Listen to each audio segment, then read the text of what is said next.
Baik, pendengar Persatu RRI Talaut, itu tadi Kidung Rohani sudah kami hadirkan untuk Anda.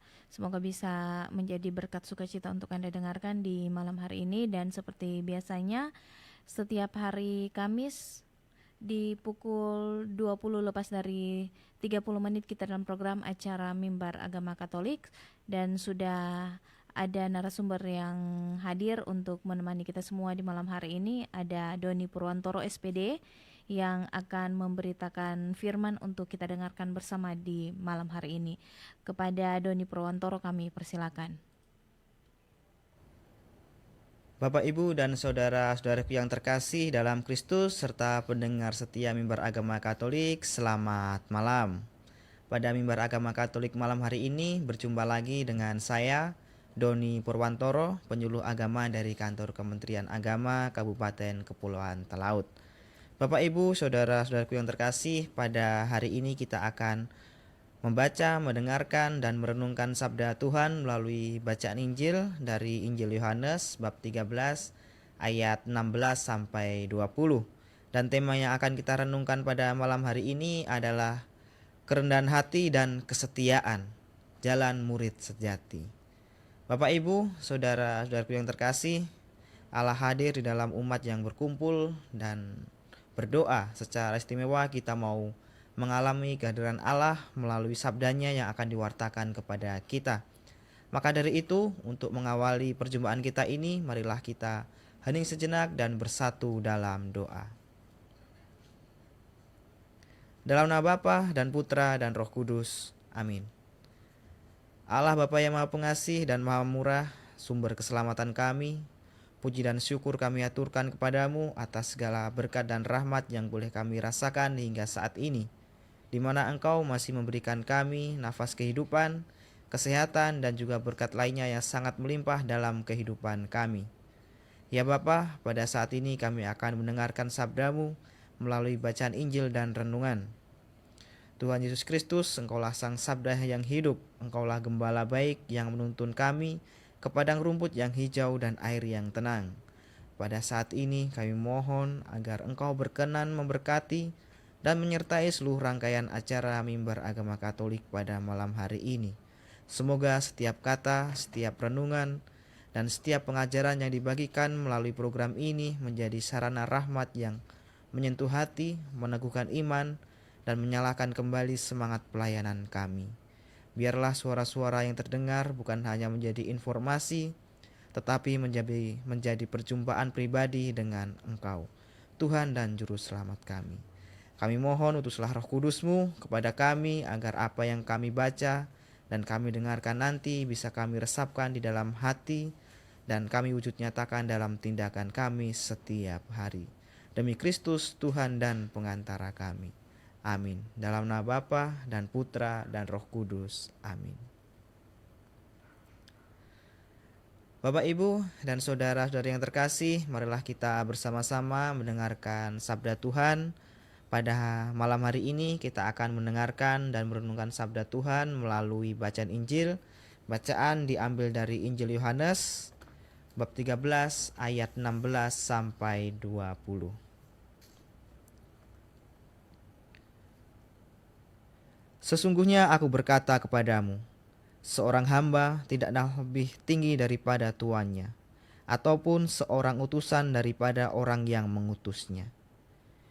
Jikalau kamu tahu semua itu, berbahagialah kamu jika kamu melakukannya. Bukan tentang kamu semua aku berkata, aku tahu siapa yang telah kupilih, tetapi haruslah digenapi yang tertulis dalam kitab suci. Orang yang makan rotiku telah mengangkat tumitnya terhadap aku. Aku mengatakannya kepadamu sekarang juga, sebelum hal itu terjadi, supaya jika hal itu terjadi, kamu percaya bahwa akulah Dia. Sesungguhnya aku berkata kepadamu, siapa yang menerima orang yang kuutus, ia menerima aku, dan siapa yang menerima aku, ia menerima Dia yang mengutus aku. Demikianlah sabda Tuhan.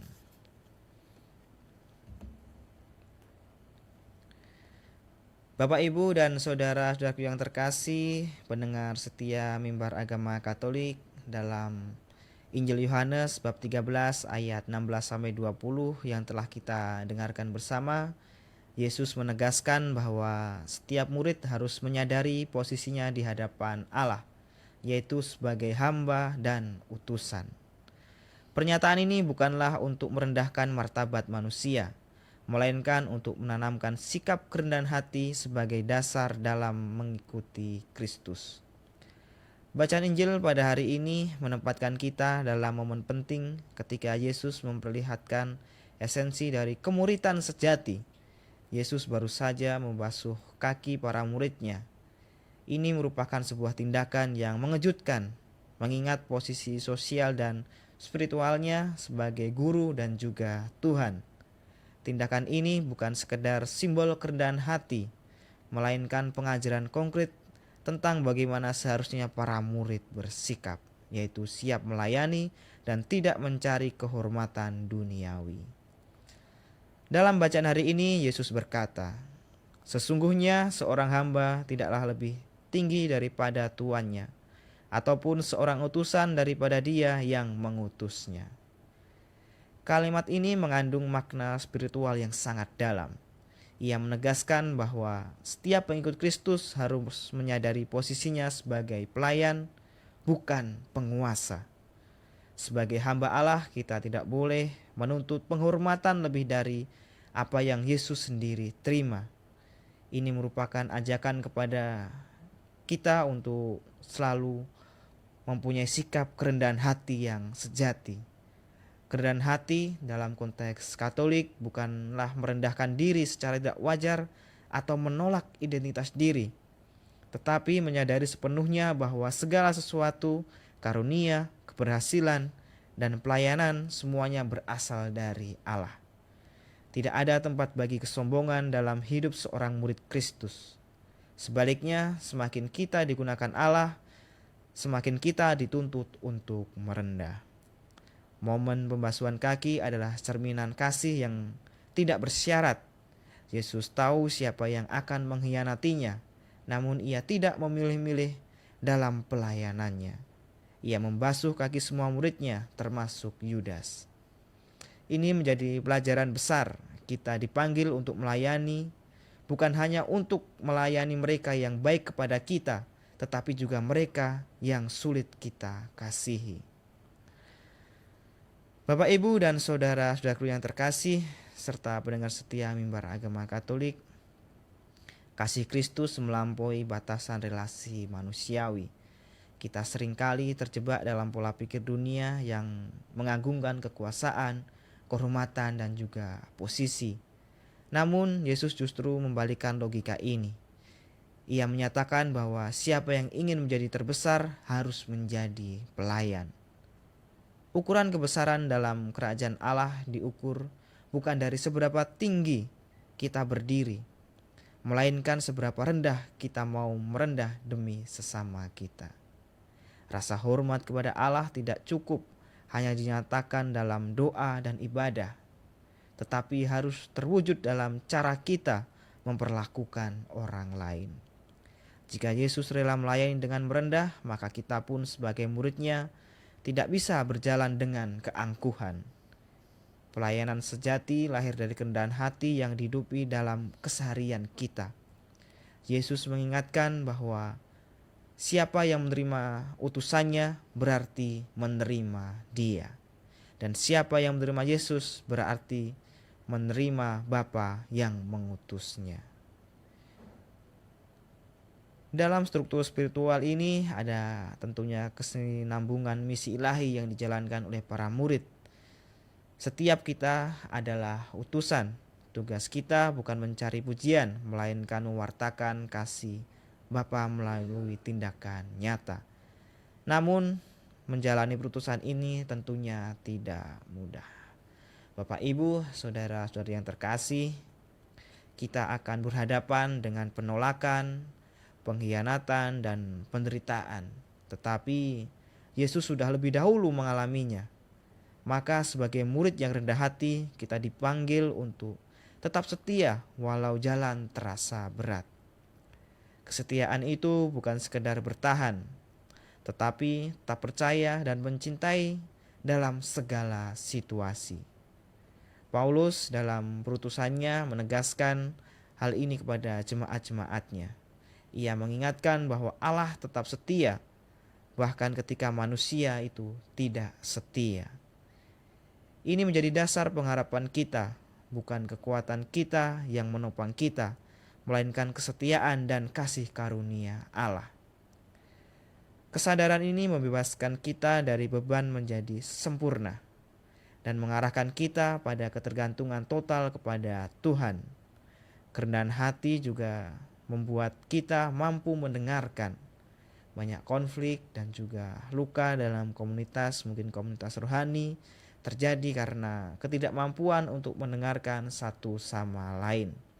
Hati yang rendah akan lebih terbuka terhadap koreksi, saran, dan juga tentunya pembaharuan.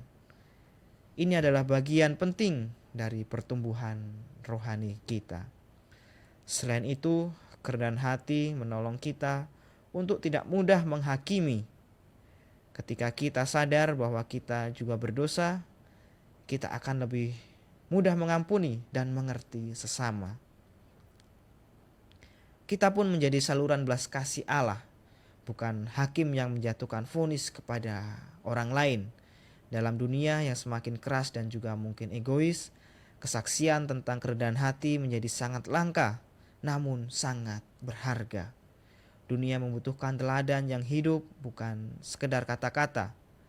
Maka setiap tindakan kita yang dilandasi kasih dan kerendahan hati menjadi pewartaan Injil yang nyata. Bapak, Ibu, saudara-saudariku yang terkasih dalam Kristus, pendengar setia mimbar agama Katolik, menjadi murid berarti menjadi utusan. Tetapi untuk mewartakan Kristus dengan benar, kita harus terlebih dahulu membiarkan diri kita diubah olehnya. Kita harus menerima Kristus bukan hanya secara ritual atau spiritual, tetapi juga secara eksistensial sebagai dasar hidup dan arah tujuan kita.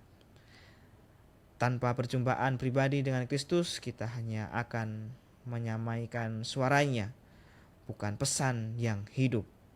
Yesus tidak memaksa para muridnya untuk mengikutinya. Ia mengundang, memberi teladan, lalu menyerahkan pilihan kepada mereka.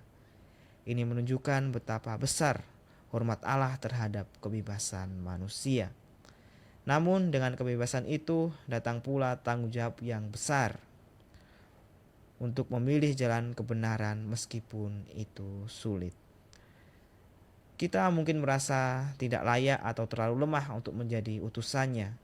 Tetapi itulah justru keindahan kasih karunia Allah. Ia tidak memilih yang sempurna, tetapi memurnikan yang dipilihnya. Dalam kelemahan kita, kuasa Allah dinyatakan. Maka tidak ada alasan untuk menolak panggilan kemuritan hanya karena kekurangan kita. Tugas kita adalah membuka hati selebar-lebarnya agar Allah berkarya.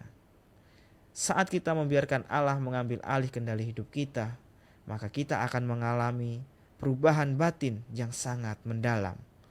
Kita tidak lagi terikat pada ego atau ambisi pribadi, tetapi diarahkan untuk melayani dengan tulus. Injil Yohanes juga menunjukkan bahwa penerimaan terhadap utusan Kristus adalah bentuk penerimaan terhadap karya keselamatan. Artinya, ketika kita mendengarkan sabda Allah melalui orang-orang yang diutusnya, entah itu pastor ataupun kaum religius atau sesama umat kita, sedang memberi ruang bagi Allah untuk berbicara dalam kehidupan kita. Bapak, Ibu, dan saudara-saudariku yang terkasih dalam Kristus, Yesus sendiri telah memberi teladan nyata ketika ia membasuh kaki pada para muridnya. Ia sang guru dan Tuhan rela mengambil posisi sebagai pelayan. Dari sini kita belajar bahwa menjadi murid Kristus bukan soal kehormatan dan juga kedudukan, tetapi tentang pengabdian yang tulus, kesetiaan yang nyata, dan penyerahan diri yang total kepada kehendak Allah. Kerendahan hati bukan hanya soal sikap batin, tetapi juga cara hidup. Orang yang rendah hati tidak merasa dirinya lebih tahu daripada Allah, melainkan selalu terbuka pada bimbingannya, sekalipun itu tidak sesuai dengan logika dan keinginannya. Inilah yang ditegaskan oleh Santo Paulus di hadapan jemaat di Antioquia, bahwa Allah tetap setia dan penuh belas kasih bahkan ketika umatnya tidak taat. Kesetiaan dan kerendahan hati adalah dua sisi dari satu koin kemuritan Yesus. Orang yang setia bukanlah orang yang hidupnya selalu mulus, tetapi ia yang tetap percaya bahwa dalam segala hal, suka maupun duka, ada penyelenggaraan Allah yang bekerja. Sebaliknya, orang yang hanya mengandalkan harapannya sendiri mudah kecewa dan kehilangan arah ketika Allah tidak menjawab doa sesuai kehendaknya. Maka dari itu, dari sekarang kita bisa meluangkan waktu sejenak untuk berefleksi. Sudahkah kita menerima orang-orang yang diutus Allah dalam kehidupan kita? Ataukah kita masih memilih-milih menolak mereka yang tidak sesuai dengan selera kita? Kerendahan hati juga berarti bersedia belajar dari siapa saja yang dipakai Allah tanpa berprasangka. Akhirnya pada Injil Yohanes 13 ayat 16-20 mengajak kita untuk sungguh menghidupi panggilan sebagai murid Kristus dengan setia dan rendah hati.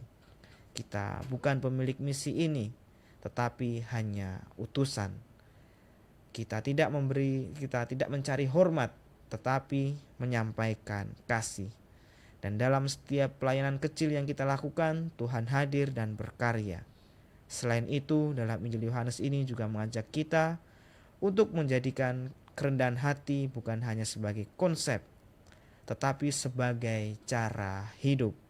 Dalam dunia yang haus akan kuasa dan pengakuan, kita dipanggil menjadi saksi kasih yang melayani dalam diam, yang mencintai dalam setia, dan yang memberi tanpa pamrih.